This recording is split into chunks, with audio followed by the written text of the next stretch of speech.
पहला टॉपिक है हमारा capital reserve. Capital reserve that is comes out of capital profit which is not in the normal course of business. आप जब भी capital profit earn करते हो कंपनी में तो कैपिटल रिजर्व राइज होते हैं।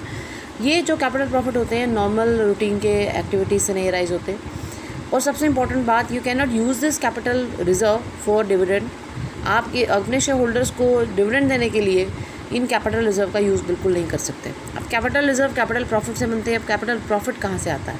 कैपिटल प्रॉफिट आता है जब आप एसेट्स को बेचते हो प्रॉफिट पे। फॉर एग्जांपल आपकी एसेट है 10,000 की, आपने उसको सेल किया 15,000 पे, तो 5,000 आपका प्रॉफिट हो जाएगा।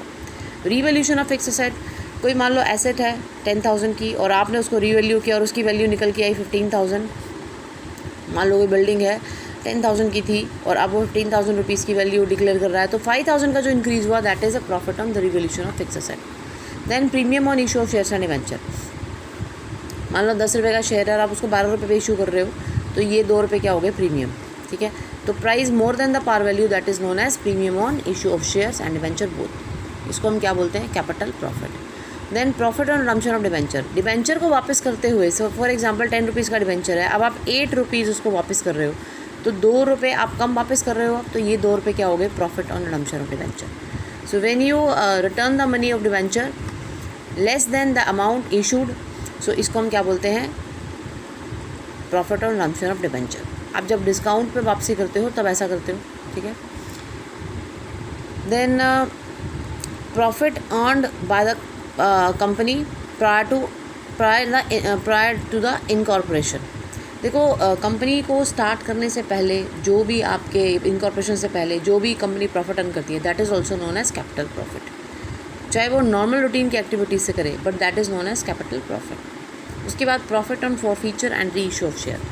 Profit of forfeiture and reissue of share का मतलब देखो क्या है? फॉरफीचर का मतलब हो गया शेयर को फॉरफिट कर दिया, यानी कि अब शेयर होल्डर से हमने शेयर ले लिए हैं because he did not pay the amount on particular time with in a particular time. ये this is one of the reason when you are taking away the shares from share holder, और आपने forfeit कर दिए शेयर। For example एक company है और इसका शेयर होल्डर है सपोज़ करो ए से कंपनी ने 2 रुपीज़ मांगे, ए ने दे दिए। सपोज़ करो शेयर की वैल्यू है 10, 2 रुपीज़ मांगे दे दिए, फिर 2 रुपीज़ मांगे ये भी दे दिए, फिर 2 रुपीज़ मांगे ये भी दे दिए, यानी कि ये 6 रुपीज़ पे कर चुका है। लेकिन बाकी के 4 रुपीज़ ये कॉल्ड अप करने के बाद भी नॉट पेड, नहीं पे करता। ठीक है, रिमाइंडर्स देने के बाद भी नहीं पे करता, तो अब क्या करेंगे? ए के शेयर फॉरफिट कर लेंगे, यानी कि हम क्या करेंगे?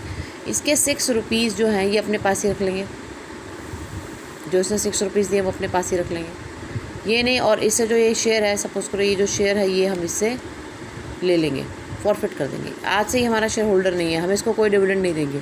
ये इस शेयर को सेल नहीं कर सकता because he is no more the shareholder of the company. और जो पैसे इसने दे दिए इसको फॉरफिट का मतलब इसको अपने पास रख लेंगे। तो ये जो 6 रुपीज़ इसने जो दे चुका है ये this is the forfeited amount. The amount which has been paid by a that is known as forfeited amount and this is the profit on forfeiture. ठीक है, एंड री इशू शेयर, ये इसको हम दिखा देंगे। देखो अब ये इसके हम थोड़ी सी बात अगर आगे करें तो ये जो 6 रुपीज़ पे कर चुका है इसको हम अपने पास रख लेंगे। ठीक है, ये है शेयर फॉरफीचर अकाउंट, मतलब ये है शेयर फॉरफिटेड अकाउंट का अमाउंट। अगर हम बोलेंगे शेयर फॉरफिटेड अमाउंट तो हमारे पास शेयर फॉरफीचर अकाउंट तो हमारे पास 6 रुपीज़ आ जाएगा। अब नेक्स्ट ये है कि जब आप इसको री इशू करोगे, जब आप इसी शेयर को री इशू करोगे और अगर री इशू आप जो शेयर को कर रहे हो, ठीक, वो अगर आप इसको ज़्यादा अमाउंट पे कर रहे हो या जिस भी अमाउंट पे कर रहे हो, फॉर एग्जांपल आपने री इशू किया इसको सपोज़ करो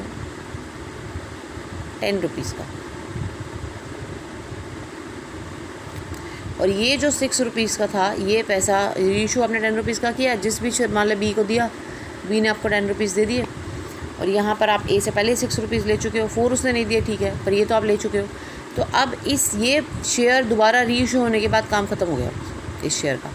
अब इस पूरे शेयर के ट्रांजैक्शन में प्रॉफिट कितना हुआ? इस पूरे शेयर के ट्रांजैक्शन में प्रॉफिट हुआ आपको 6 रुपीज़। ये 10 रुपीज़ आपका प्रॉफिट नहीं है, ये 6 रुपीज़ आपका प्रॉफिट है। इसीलिए इसे शेयर फॉरफीचर अकाउंट से कहाँ ट्रांसफ़र कर देंगे? इसको ट्रांसफ़र कर देंगे हम कैपिटल रिजर्व में। ठीक है, क्लियर है बात? ये जो पैसा दे चुका है ये शेयर फॉरफीचर अकाउंट में जाएगा। और अगर रीइशू करते हुए आपको इस पैसे का इस्तेमाल नहीं करना, मैंने कि आप डिस्काउंट पे इशू नहीं कर रहे हो और आपको इस पैसे का इस्तेमाल नहीं करना, तो ये 6 रुपीज़ कहाँ जाएंगे? ये जाएंगे आपके कैपिटल रिजर्व में, because this is the capital profit. इस पूरे ट्रांजेक्शन में ए था, ए शेयर होल्डर था, उसने पैसे नहीं दिए, फिर अब बी बन गया, बी ने पैसे दे दिए सारे, तो अब इस केस में पूरा ट्रांजेक्शन खत्म है। तो यहाँ पर ये 6 रुपीज़ आपका क्या बन जाएगा? शेयर फॉरफीचर, और ये that will goes to capital reserve. ठीक है।